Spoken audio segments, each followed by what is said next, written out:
Hi there, and welcome back to another BobBlast. I'm Bob Burridge, and this one is all about quiet places and busy areas in your painting.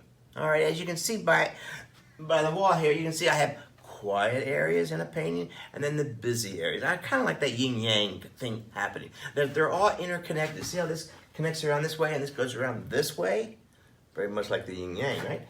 So whether you're doing abstracts, or representative types of images, things that you recognize, I still think about that quiet areas and busy areas. This is my opera series where this is the theater. This is the busy area in the theater. This is the quiet spaces in the theater. Pure abstracts is great to play with all this paperwork and then the quiet painting on top of it. Look how quiet this one is. Very much like a Mark Rothko. Very quiet. All right.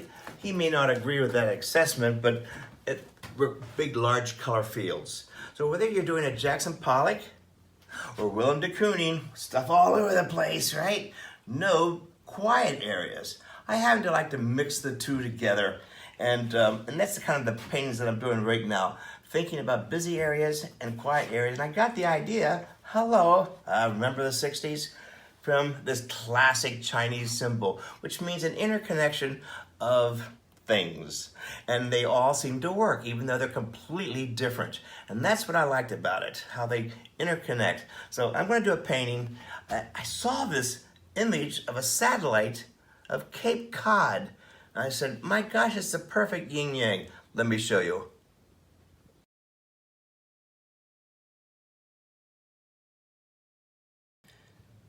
So here's the image, the satellite image of Cape Cod. And look at that, yin-yang. So I did a quick sketch on my canvas, just black and white, just to get that feeling down, see how fun I can make it, as opposed to how boring. Here's my setup.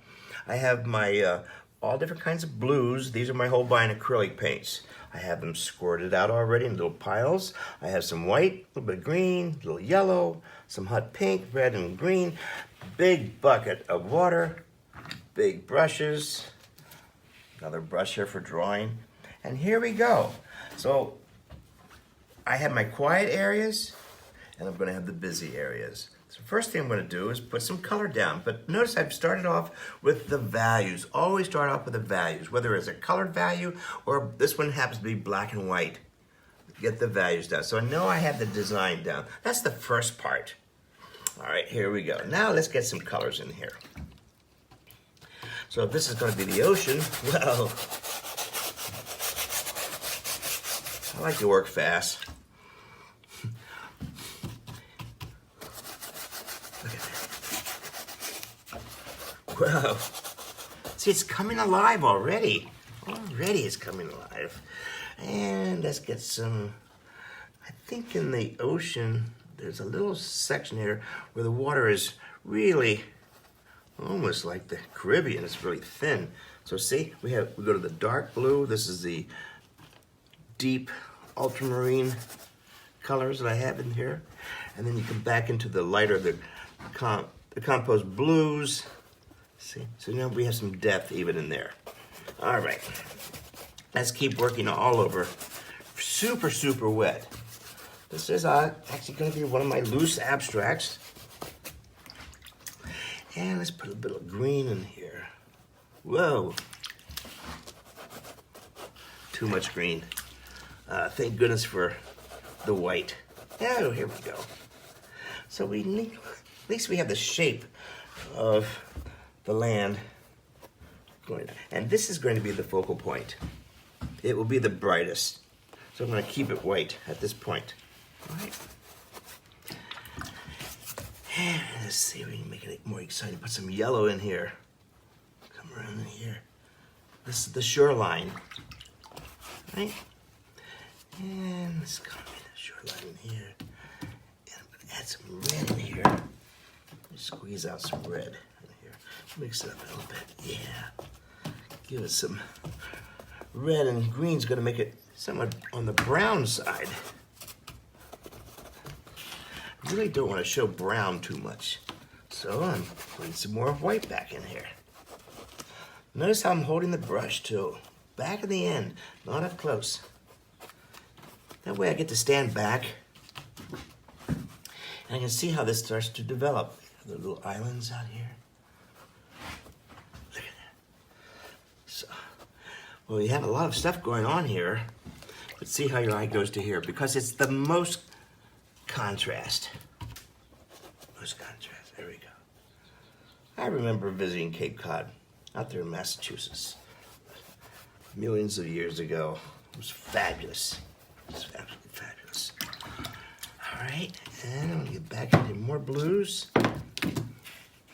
Can't get enough colors. There we go. But notice how I started off with the values first. And now I get to play. All over. All over.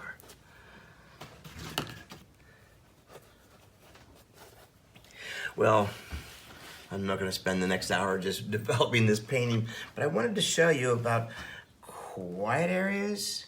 And then in this area here, it's going to be super busy. All kinds of things are going on in here. What's more fun is to add a little bit of alcohol. This is my spray alcohol. Just add a... What it does, it breaks up the surface a little bit and gives you these little eddies, these little circles. I like the texture, just a little bit. This is isopropyl alcohol. It could be 70% or 90%, doesn't matter to me. See, now it's starting to develop almost a three-dimensional quality to it. And boy, do I like that. Well, that's a real quick beginning of what inspires me to do the quiet areas and the busy areas, and I got it from a satellite photograph of Cape Cod. It was perfect, and I'm gonna look at some more satellite pictures. I'm sure I'm gonna be influenced. Well, that's all about yin-yang, perfect symmetry, and how they interlock, and the whole thing holds together even though they're completely different. That's that Chinese philosophy I love so much. So let's play with that. Hey, this is just another idea. We've got many more, and I wanted to get it down for you today. Hey, try this. Look around in nature. It's all there. Of course, that's where it comes from. Hey, I'll see you on the next BobBlast, and make sure you share this with everybody else. Take care. See you later.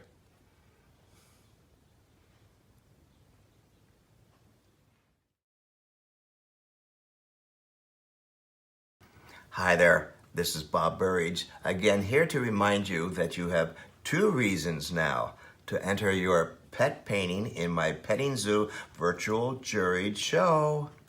The first one is, please know your painting, it's plenty good. Don't worry until you get better, it's plenty good already. And the best news is, the second reason is that we have over $2,000 of prizes, lots of prizes in art supplies and gift certificates. So go to my website and register, and you're in luck. A few more days to go. It's July 31st is the deadline. So get your pet painting out there.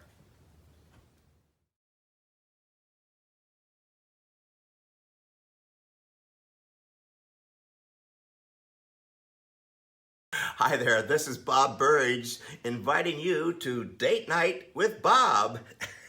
And we're going to be painting 2 hours every Saturday night in August. So it's a Zoom painting lesson every Saturday night in August. So for details, go to my website. I'll see you Saturday night.